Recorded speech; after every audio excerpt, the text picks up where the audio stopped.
Doctora, qué placer tenerla nuevamente con nosotros. Muy buenos días, gracias por estar desde Buenos Aires aquí con nosotros en Mendoza. ¿Qué tal? Buenos días. Me alegra mucho, Victoria, que me hayas vuelto a convocar, porque eso significa que tienen la salud mental en agenda y es algo que yo agradezco. Por supuesto, nos llamó muchísimo la atención el hecho de que tanto se ha pedido respecto de los cambios en la ley de salud mental, que ya se hablara de un proyecto que se va a presentar próximamente, o no sabemos si ya se presentó, si han podido ver el borrador. En realidad, lo que se ha visto es lo que comentó el ministro nacional de Salud, el doctor Lugones, y por lo que he visto, digamos, estoy de acuerdo en la propuesta, porque lo primero que noto es que ha dicho que se va a dejar de llamar padecimiento para llamarse enfermedad, lo cual me parece maravilloso, porque padecimiento es viajar en el colectivo parada durante una hora. Una enfermedad, en cambio, es algo que merece un diagnóstico, un pronóstico y un tratamiento. Eso significa que llamarla de esa manera revaloriza lo que es la enfermedad y le da el lugar que merece. Y, por supuesto, tiene que ver con el tema de las internaciones involuntarias, que yo creo que es el tema más ríspido y que genera más grieta, por así decir, porque a los que pensamos que como último recurso está la internación, están los que piensan que la internación es faltar el respeto a los derechos humanos. Yo creo que respetar el derecho humano es respetar la vida, porque es el primer derecho humano, y que para respetar la vida, si una persona corre peligro para sí o para terceros, porque es un peligro no tener conciencia de enfermedad y no saber qué poder hacer, entonces esa persona debe ser internada. Hay muchas personas, la gran mayoría, que no lo necesitan, que tal vez tienen una ansiedad o que incluso pueden ser bipolares o tener una depresión, incluso esquizofrenia, y pueden ser tratados perfectamente de forma ambulatoria. Puede ser tratado con un psicólogo, un psiquiatra, la medicación que haga falta y llevar una vida completamente normal. No tiene por qué estar internado. Nosotros hablamos de internación cuando esa persona que padece esa patología no tiene conciencia de eso. Cuando no tiene conciencia, entonces tenemos que pedir ayuda. Tenemos que dirigirnos hacia un hospital general, en principio, un hospital monovalente o especializado, como se lo llama, donde puedan determinar qué es lo que le pasa a esa persona y hacer un tratamiento acorde a lo que esa persona merece y a lo que la familia y quienes lo rodean también merecen, porque ellos sí padecen mucho, porque no saben qué hacer cuando un enfermo no quiere hacer tratamiento y realmente se pone agresivo, tiene brotes psicóticos y puede atentar contra sí o contra terceros. Sucede, por ejemplo, en el caso de las adicciones, sin ir más lejos, que lamentablemente cada vez es mayor el problema y bueno, por eso mucha gente dice, bueno, esto es lo que estábamos esperando. Así todo, se habla de la desfinanciación del sistema de salud mental y que por eso ese desfinanciamiento es el que ha provocado que lleguemos a lo de estos días. Por eso hay también riesgo o peligro, muchos dicen, el hecho de aplicar esta ley sin dinero, porque de hecho, bueno, el país no está invirtiendo lo que corresponde en discapacidad, tiene una gran deuda social muy importante, por ejemplo, también con la gente de PAMI, y bueno, y ahora se le suma el tema de salud mental. ¿Qué ves de esto? Lo que veo en realidad es una mejora, porque hasta ahora lo que faltaban eran lugares, camas y profesionales. Sin ir más lejos, yo vivo en Cava y por eso hablo de lo que tengo más cerca. Ya en hospitales generales se han abierto salas de internación de salud mental con por lo menos 10 camas en algunos, 5 en los más chicos, 15 en los más grandes. O sea que evidentemente eso habla de una inversión. Yo no sé qué pasa en cada provincia, el país es un país federal. La actual ley, la 26657, solamente es aceptada por 16 provincias, no por todas. No sé qué va a suceder cuando este proyecto de ley llegue al Congreso, cómo se va a votar, pero en realidad yo a lo que le pongo más atención es a la parte de la ciencia, porque esa es mi área. no así la economía. Claro. Yo lo que pienso es que seguramente va a haber más psiquiatras porque se revaloriza la figura del médico psiquiatra y en lugares como, no sé, no quiero faltar el respeto a ningún lugar por pequeño o lejano que sea, pero si hablamos de La Puna, de Tartagal, de lugares mucho más pequeños y más alejados de capital, porque como digo yo siempre, Dios está en todos lados, pero atiende en Cava, en esos lugares tal vez no hay un médico psiquiatra que pueda atender a una persona que llegue con un brote, pero sí puede haber un médico, es fundamental. Me parece que el problema es que hay mucha gente que cree que le están sacando el trabajo. Hay psicólogos, trabajadores sociales que dicen, ¿y ahora nosotros qué vamos a hacer? Al contrario, van a hacer lo mismo que ahora, van a trabajar y ayudar a la par. Solo que hay que respetar las incumbencias.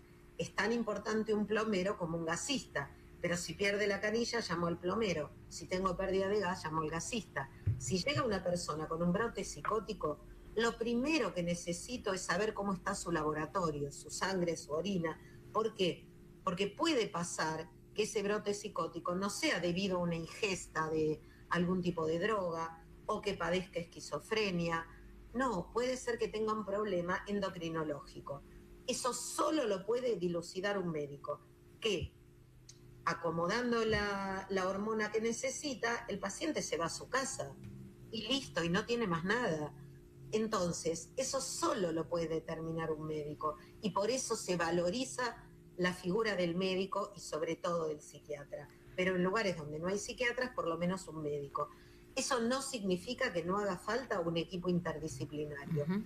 Cuando a una persona se la interna, se necesita un equipo interdisciplinario que la evalúe y en menos de 12 horas dar aviso a un juez. O sea, me parece perfecto que eso se haga, porque eso Esto sí es hoy no se está haciendo. ¿Qué? Hoy no se está haciendo. Sí. Pero hoy no se está haciendo porque hoy esta ley lo que pidió es que en el 2020 cierren todos los hospitales especializados, que en realidad lo llaman manicomios. O sea, ya partimos de una base, que al enfermo no le dicen enfermo, al hospital especializado no le dicen hospital, sino que le dicen manicomio. Entonces, faltan psiquiatras, faltan recursos, pero yo lo entiendo. ¿Qué psiquiatra va a tener ganas de ir a trabajar y hacer una residencia cuando en realidad lo maltratan? Cuando lo tratan de torturador, cuando piensan que porque contiene un paciente, porque corre peligro su vida, lo que dicen es que lo tortura como si fuera que estuviera en la ESMA. Entonces, yo lo que digo es, a ver, todos los médicos están mal pagos, ok. Sin embargo, en las residencias, no hay residencias que queden vacantes como falta, por ejemplo, en la residencia de psiquiatría infantil. ¿Por qué? Porque uno tiene que pensar que entonces no es solo por la plata, es además por el maltrato que reciben los psiquiatras y sobre todo los psiquiatras infantiles, porque se los trata de todo, de violentos, de fachos, de abusadores. Bueno, sin ir más lejos, en el Posadas, cuando se pidió que se pusiera protección en la ventana, al doctor se le dijo que lo que quería era tener una cárcel propia. Y yo pregunto, ¿los jardines de infantes no tienen protección en las ventanas? ¿Aquellos que tienen animalitos en la casa no tienen protección en la ventana? Entonces me parece que durante muchos años se ha estigmatizado particularmente la enfermedad mental. Decirle a alguien, sos un drogón, es una falta de respeto. Llamarlo adicto es entender que es una persona que está enferma. A mí me parece muy importante, porque obviamente estamos hablando de este momento casi, digamos, donde la enfermedad mental avanza, ¿no? Y es esta necesidad de quizá hacer una intervención, una internación, pero para llegar a esa internación, a esa intervención, posiblemente la enfermedad ya lleva varios meses, en algunos casos años, digo, sin hacer demasiadas menciones. Hemos tenido esta semana un caso muy conmocionante donde una menor ha tomado una decisión muy traumática. Y pienso en esto que vos decís, yo entiendo lo de la estigmatización de los psiquiatras, pero por ejemplo, hablo por Mendoza porque trabajo en el rubro de la discapacidad y conozco, no hay un psiquiatra que reciba obra social. Y son psiquiatras que cobran más de 100.000 pesos. Es muy difícil para una familia tipo de este país poder hacer un tratamiento psicológico donde te están cobrando consultas o tenés que llevarlo todo. Digo, creo que también el sistema tiene esto que decía Vicky al principio. ¿Cómo vamos a sostener esto? Porque lamentablemente, por más que sepamos que es fundamental, a veces las familias tienen que elegir entre o tratamientos médicos o darle de comer a los 2 o 3 hijos que tienen. Digo, ¿cómo podemos entre todos, quizá gobierno, profesionales, familia, Estado, hacer que funcione para justamente mejorar la salud mental? Porque la verdad que es muy complicado, muy difícil, no hay espacios en centros de salud, en los centros de salud de Mendoza casi no hay profesionales, ni psicólogos, ni psiquiatras aquí en Mendoza, entonces no hay atención de forma gratuita o pública, por así decirlo, entonces se es ha muy intentado, difícil, estuvimos ¿no? hablando con el doctor Vilapriño acá en Mendoza, hemos estado hablando, discúlpeme doctora, esto hay que decirlo, hemos estado hablando con el doctor Vilapriño, que es el que está acá al frente de salud mental, y él nos decía, por ejemplo, respecto de esta situación, que en realidad ningún gobierno le ha dado tanta importancia como en esta gestión. Recordemos que Cornejo lleva 2 gestiones, ¿no? Exacto. Bueno, que en ningún gobierno le ha dado tanta importancia a la reapertura o a la apertura de centros en donde, bueno, se haga tratamiento, etcétera. Este es el discurso oficial. La realidad luego es bueno, el problema que en muchos casos se enfrentan las familias, por ejemplo, a la hora de lo que decíamos, un tratamiento, hacerlo voluntario y que el paciente te diga no. Y bueno, necesariamente si no tenés obra social, estás muy complicado para llevar adelante un momento, digamos, de una pausa para que esa persona pueda sanarse. Bueno, yo te quería decir lo siguiente. Por supuesto, por eso repetí al principio que Dios está en todos lados, pero atiende en Cava. No es lo mismo esta realidad que el resto del país, pero sí voy a decir algo. Cuando vos decís que en esta segunda gestión nunca nadie le dio tanta importancia a la salud mental como le dio este gobernador, yo lo que digo es, o sea, tratando de abrir espacios, la verdad que es inútil que haya tratado de abrir espacios, porque la ley lo prohibía. O sea que recién ahora, cuando salga este proyecto, que todavía no salió del Poder Ejecutivo, para llegar a ambas cámaras y que sea debatido, que nos convoquen a todos a debatirlo, y una vez que esto se convierta en ley, recién ahí se van a poder abrir espacios.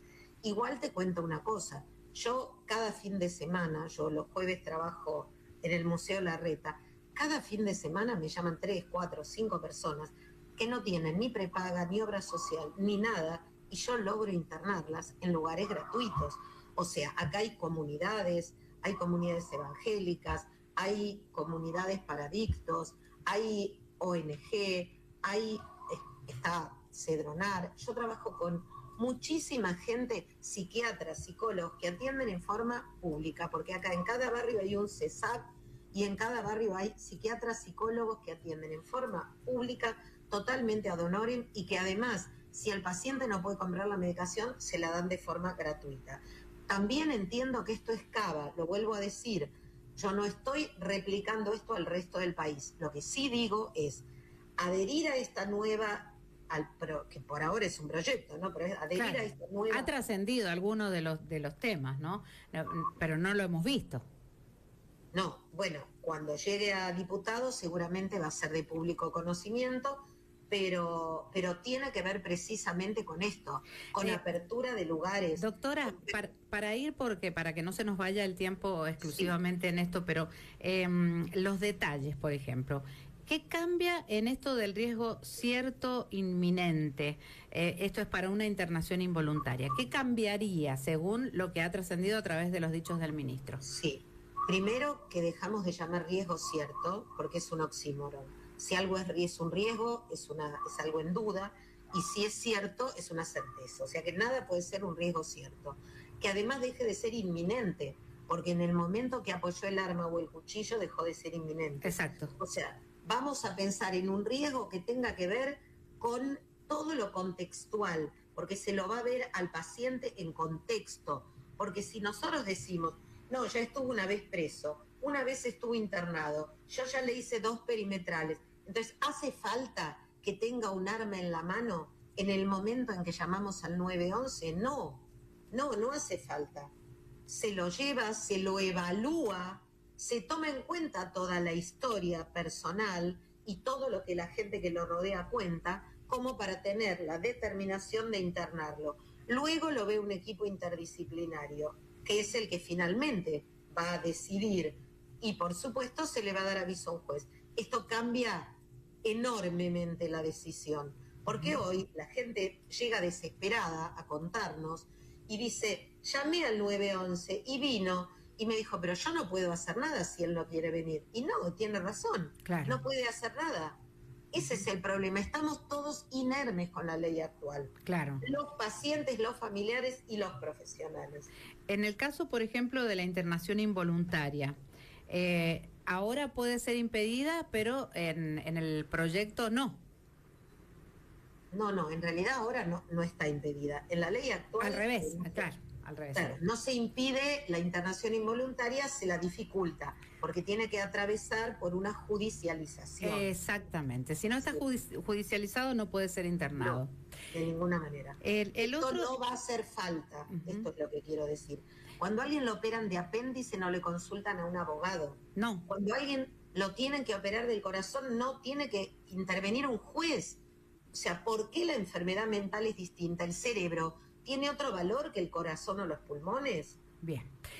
Otro de los temas es el hecho de que si la persona pide el alta voluntaria. Exacto. Pide el alta voluntaria, por ejemplo, alguien que está en una comunidad para ser recuperado porque es una persona adicta, capaz que está 5 días, 10 días, no, me quiero ir y le tenés que abrir la puerta, ¿verdad? Exacto. Más allá de que, por ejemplo, no siga tomando medicación, más allá de que salga a la calle, estoy hablando de adultos. En realidad el tema es el siguiente. Si una persona que ha sido internada en forma involuntaria decide que quiere irse, voluntaria o involuntaria, decide que quiere irse y los profesionales evalúan que sigue siendo un peligro para sí o para terceros, entonces se le vuelve a hacer una evaluación interdisciplinaria y no se le permite el egreso. Ahora, nos miran como diciendo, los van a tener internados toda la vida. No, error. La idea no es que sea toda la vida. La idea es que sea el menor tiempo posible hasta que tome conciencia de enfermedad para después poder pasar a un dispositivo de comunidad terapéutica, casa de medio camino, hogar de día, hogar de noche. El tema es ese también. ¿Cómo sigue el tratamiento y la mirada del Estado, de la familia, de los profesionales, una vez que la persona obtuvo el alta? Porque la enfermedad mental no se termina con que estuviste 10 días internado o un mes. No. Y esto no sucede. A ver, yo voy a poner casos concretos. Un caso concreto de un muchacho que vivía en la calle. Después de años logramos que lo internen en la clínica, lo logramos porque se peleó y le clavaron un puñal en el pulmón, que lo internen en una clínica general, estuvo en terapia intensiva, entubado, lo operaron, salió bien. Sale bien y dice, me quiero ir. Logran la internación involuntaria, lo trasladan a un psiquiátrico. En el psiquiátrico está 1 mes, está 2 meses, a los 2 meses dice, me quiero ir. Estaban a punto de hacerle una nueva operación por otra pelea que se había fracturado, que había tenido meses antes, además de haber estado detenido, bueno, todo lo que se imaginan, porque en realidad las únicas opciones son el hospital, la cárcel o el cementerio.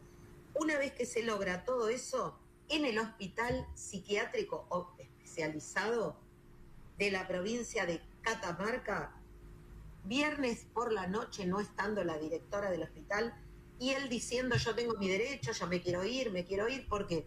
Porque hacía 2 meses y no tenía todavía conciencia de enfermedad. ¿Qué dijo el médico que estaba a cargo en ese momento? Bueno, lo paso de involuntaria a voluntaria.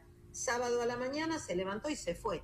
¿Dónde vive? Nuevamente en la calle. Sí, tremendo. Doctora. Ahora, eso es respetar sus derechos, ¿eh?